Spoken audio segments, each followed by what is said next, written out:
That song is called Fika, and it's a song that was written by a young artist that we work with called Misaki, and it's a song about arrival and how in a time where sometimes we often get lost in nature, and there's a community of people that Misaki is representing, and she says, Fika sikulindile sibeke imbiza emnyama.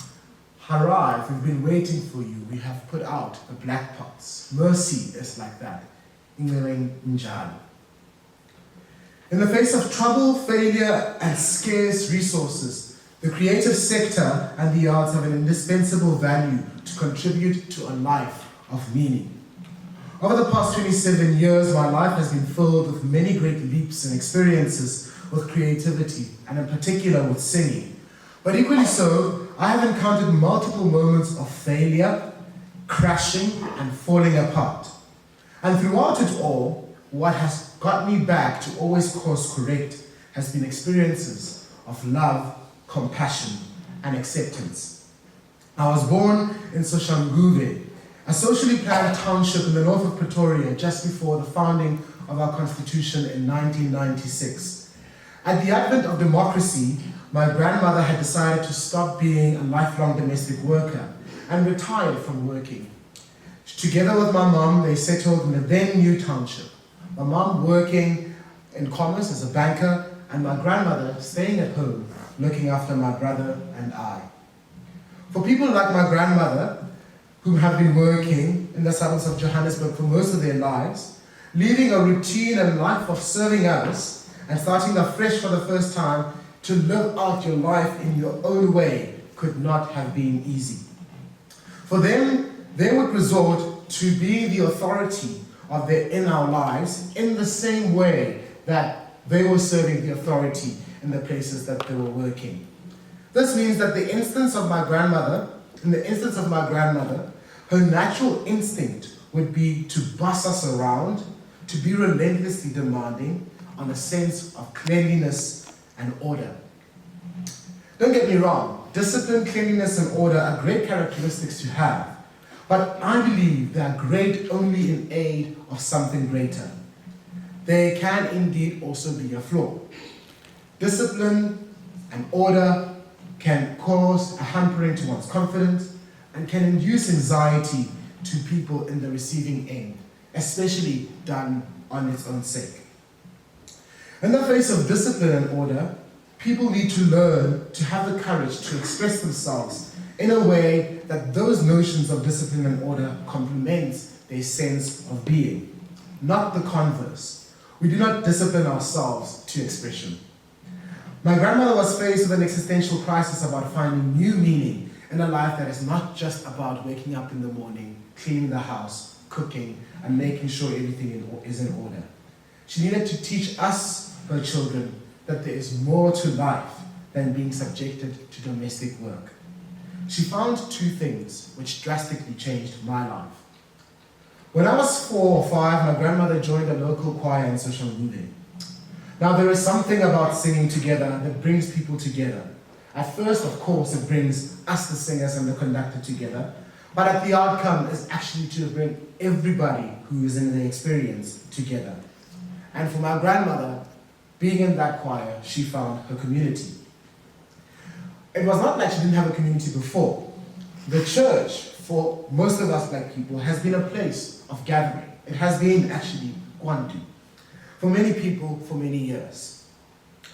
But in the face of apartheid and the blockage of people's expression of religion, that church had to become the space where which people could express themselves. But there is again something different which choirs provide, a different outlet. It is not about the expression of our feelings of worry and prayers as we would be accustomed in faith. It is not about the concern of good and evil or about heaven and earth, all of which I feel are important matters to help us direct our lives. But for choir and for choristers, it's about the feeling of being a part of a group where bonding takes place beyond the exchange of the physical and the vocal. It is an exchange of breath, an exchange of time, an exchange of energy, aura, connection, and vulnerability. There is a study published by Swedish researchers which shows and demonstrates that everything about choir has to do with synchronicity. Most notably, when a group of singers come together and sing, their breath and sense of pulse tend to converge to it being synchronous. People literally breathe at the same time and become one, unified. I believe that this actually goes beyond the breath. I believe that people become spiritually unified. This experience encouraged my grandmother to reach towards young ones and expose them to the power of music, to the love of music, and I was at that receiving end. At a point in time, I find myself being part of the choir that my grandmother was a part of. My first choral experience.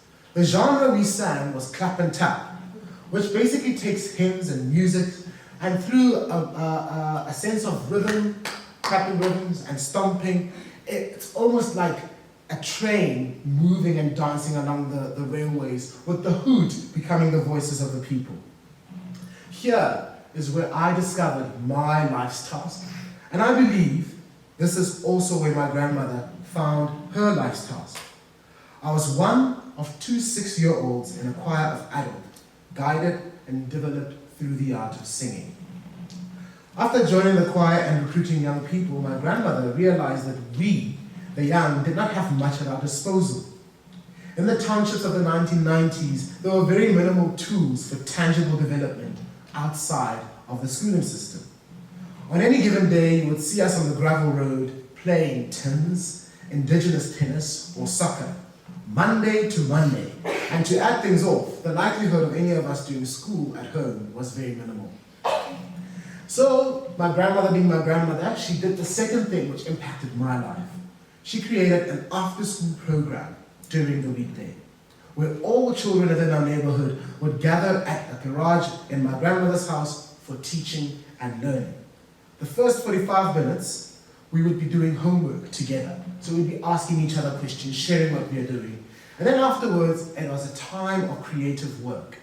We would learn indigenous music and dances. She would teach us formal music through the tonic solfa system. We would read the Bible, write and perform plays, and have critical conversations about life.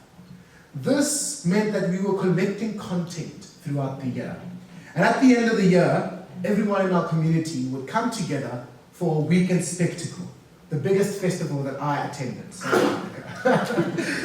And we would literally have a spectacle of all the content that we've created. We would have a wedding, we would have a play, we would have a musical, all through one weekend because of this work.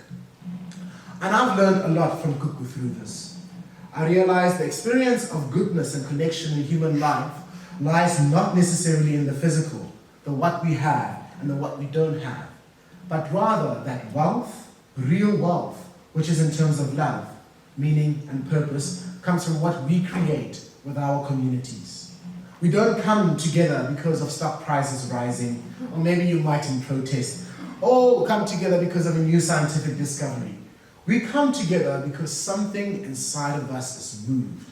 Our spirits and our essence of being is engaged by a medium. This is the art that brings us together. It is this process of creative thinking and expression which people find meaning out of. I knew from this experience that working hand in hand, ideas and ideas with others would be the primary source of all that I do. And throughout my schooling, this has been all that I have sought to do, and what made me stand out, being confident whilst doing so.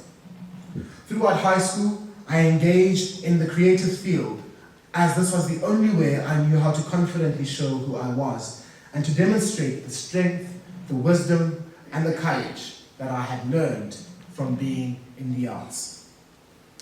Now, springboard to 2016, and we find ourselves in Makhanda. I think then it was Grahamstown still, in South Africa, in a crisis in the university landscape, of which I was actively a part of. Fees must fall. My academic in this process suffered, and I was asked to leave the university and rehabilitate my academic commitment. I could either go home or stay in Makhanda and figure it out. But in both scenarios, I'd be faced with the question of how and what am I going to do that is meaningful and impactful to myself through this time. Over the 2 preceding years in university, I had built communities out of singing in both the university space and the church. I didn't realize it then, but I had subconsciously created communities which cared for each other, so much so that I had the cushion to remain in Makhanda after my university exclusion and to pursue work, meaningful work in choirs. All the work in the creative sector that I grew up being a part of had compassionately led me to what would become my career. I became a choir master at a local private high school and interned at the church, which led me to becoming an acting director for 2 years. Much like my grandmother, however, I knew the need for the creative space for all kinds of people, believers, non-believers, young and old, and the varying genders and sexual orientations we find. The main way I knew how to keep such people in my circle was through the art of singing. And for that, our singing had to be in and of itself different and radical. So in the middle of 2017, Kutlwano Choir was founded. Initially, it was an 11-member ensemble strong, and currently it has grown to 24. And over time, it has grown from a small, unknown new community choir to a forerunner in terms of creative work, output, and collaboration. The creation of Kutlwano had 2 purposes. The first was to act as an ambassador for our community on all stages, local, national, and international, showcasing the diversity of people that we find in this, our beloved city. The second was a need to provide a space for all diverse and marginalized people to come together collectively and improve our sense of confidence, our sense of individuality, self-determination, independence, and growth. I wanted it to be a place where as many people can feel as though they can develop.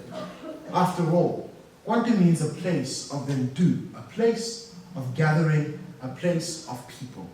It is something and some place where all people can gather and collective impact can be found. To do this through the creation of music and performance, the experience would naturally be challenging, different, and somewhat new, but it would be necessary. For all of us in the team, each year we were faced with challenges, musical and otherwise, that required us to enter into space outside of our comfort zones. One of the first things that every chorister learns in joining Kutlwano is the whole idea of unifying vowels. The idea is that all of us come from different backgrounds, with different ways of speaking. The command of a choir requires each individual to use their unique tongue towards finding a vowel that will work well, a unique vowel that will work well and complement their peers. With this task, the chorister does not necessarily imitate, but finds their unique self-expression in conjunction with others to wholly create a new unique sound that is individual to that group at that particular moment, at that particular year. There is a fundamental sense of compassion and love in doing this exercise. First, vulnerability is shown through our enactment of trying to listen and to correct ourselves. We are forced to look within and with our ears also listening to find out where our hearts, our minds, and our concentration is in relation to our voice with one another. The closer and more intimate we become with our hearing, the better the sound becomes. No one is right and no one is wrong. It begets us to be compassionate, patient, and understanding.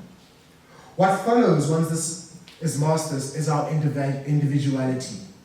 As I said, the previous process above develops a trust amongst choristers that we become together. We embrace and hold space for each other with our own unique voices. Again, this is the kind of discipline and order that is first needed. A discipline and order that has a sense of a greater good. And this greater good in this was trust. Once we have that trust, a community is formed with it at the crux. And it is from this point that we are able to see groups that transcend differences. When trust and compassion are at the centerfold of our creative work, and for creatives this is something that you can't really run away from, then difference is a matter of confidence. The difference is a matter of our pure expression. It is a matter of our spiritual awakening to the feelings of love. We get this feeling of love by just looking at the group, or for an audience member, that untapped emotion that the melodious music and sound brings out of you. The work that I have been involved with has only brought about healing and hopefulness and kindness to me and to my choristers. It has rekindled broken friendships. It has opened us up to new expressions of song and art. And it has allowed us to see individuals as souls of an ever-emotive stories and experiences. It has allowed us to see difference as a necessity for joy and wholesomeness, and trust as core to being expressive, and love as basic to being. Thank you very much.